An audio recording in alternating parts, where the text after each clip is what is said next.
과거 한국의 청소년들은 일본의 노래와 패션을 따라하고 싶어 했고 슬램덩크, 드래곤볼 같은 애니메이션에 빠져 있었던 적이 있습니다. 이는 약 30-40년 전 이야기입니다.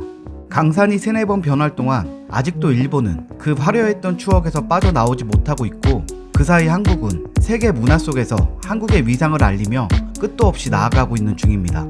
현재 일본은 한국 가요, 드라마, 영화, 예능 모든 분야에서 한류의 바람을 맞고 있습니다.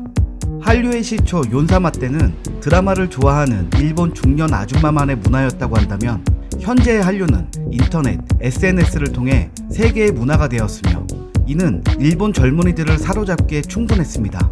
그래서 지금 일본은 딜레마에 빠져 있습니다. 한국이 잘 나가는 걸 지켜보려니 질투도 나고 안이 꼽습니다. 하지만 질적으로 우수한 한국 문화를 반박할 꼬투리도 못 잡고 있으니 말이죠. 그 예로 일본의 한 방송에 출연한 오사카 전 지사였던 하시모토 도루가 있습니다.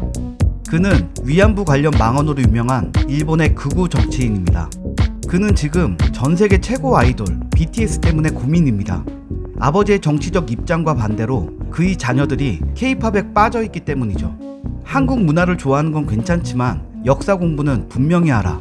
BTS의 경우 원폭 티셔츠 문제도 있다고 말했지만 자녀들은 아랑곳 없이 한국을 여행하고 싶다고 했고 코로나로 불가능해지자 대신 오사카 스루바시의 한인타운에 자녀들을 데려갔다라고 했습니다.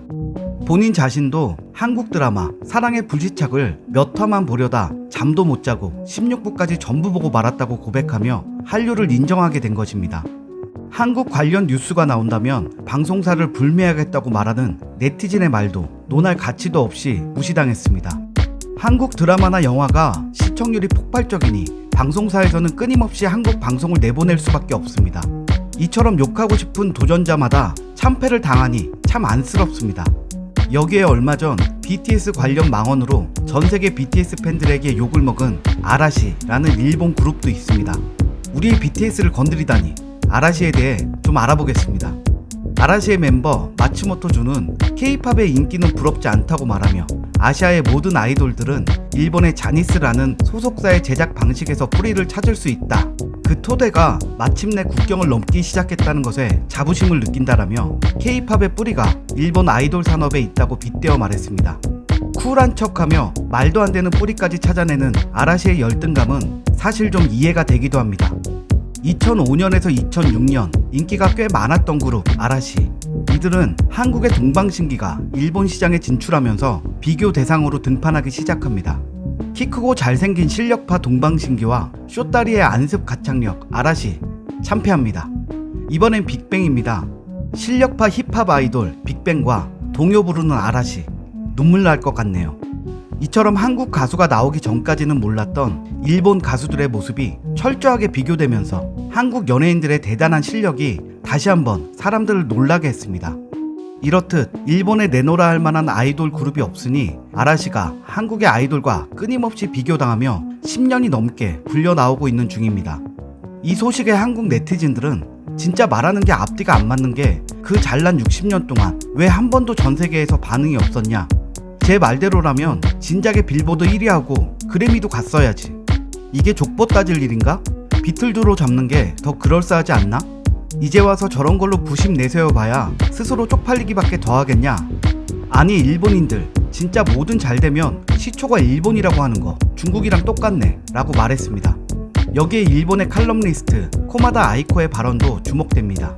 BTS의 기세가 대단하다. 일본 팬들은 미친듯이 사재기를 하니까요. BTS도 원래는 중국에서 대대적으로 발매하고 싶지만 현 상태로는 자유롭게 활동할 수 없습니다. 중국의 규제가 풀릴 때까지. 말하자면 일본 시장은 하락을 메워주는 역할을 하고 있는 거죠. 역사 문제 해결도 보이지 않는 가운데 오늘날 우리가 계속 소금을 보내고 있는 것입니다. 그의 이 같은 말은 본인들이 한국의 문화 발전에 도움을 주고 있다는 말로 풀이되고 있는데요. 지들이 좋아서 난리난 상황에 이렇게라도 본인들의 열등감을 감추려고 노력 중인 모습이 참 애처롭습니다. 이 기사에 대한 일본인의 반응도 흥미롭습니다. 아무리 세계적으로 한류가 대유행이라지만 이것은 도가 지나친 수준이다. 이쯤 되면 내가 일본의 방송을 보는 건지 한국의 방송을 보는 건지도 헷갈릴 정도잖아. 한국의 소식은 듣고 싶지도 않고 알고 싶지도 않은데 왜 자꾸만 틀어주는 건지 너무 불쾌하다. 앞으로 한국 관련 뉴스를 보여주는 방송국은 절대로 보지도 않을 거야. 아예 불매운동으로 본때를 보여줘야 해. 요즘 여고생들은 한국 아이돌과 소통하기 위해서 직접 한국어를 배운다고 하더니 그것이 거짓말이 아니었나 보네. 한번 한국의 드라마를 맛보게 되면 더 이상 일본의 드라마는 재미없어서 보지도 못할 수준이라고. 완전히 다른 세계의 문화를 체험하는 느낌이야. 객관적으로 봤을 때도 K-팝이 J-팝보다 훨씬 우월하다는 건 이미 전 세계가 알고 있는 사실이야. 일본의 가수들은 빌보드에도 올라본 적이 없는데 BTS는 이미 세계를 평정했잖아. 우리나라가 처음 일본 문화를 뚫고 들어갈 때까지만 해도 아줌마들의 문화라며 비웃던 일본이 이제는 그들의 삶에서 한류를 빼고는 말할 수 없을 정도로 빠져 있습니다. 오늘도 이태원 클라스에 조이서처럼 옷을 입고 퇴근 후에는 치맥을 먹으며 넷플릭스에서 승리호를 볼 테니까요. 오늘 이야기 여기까지입니다. 시청해주셔서 감사합니다.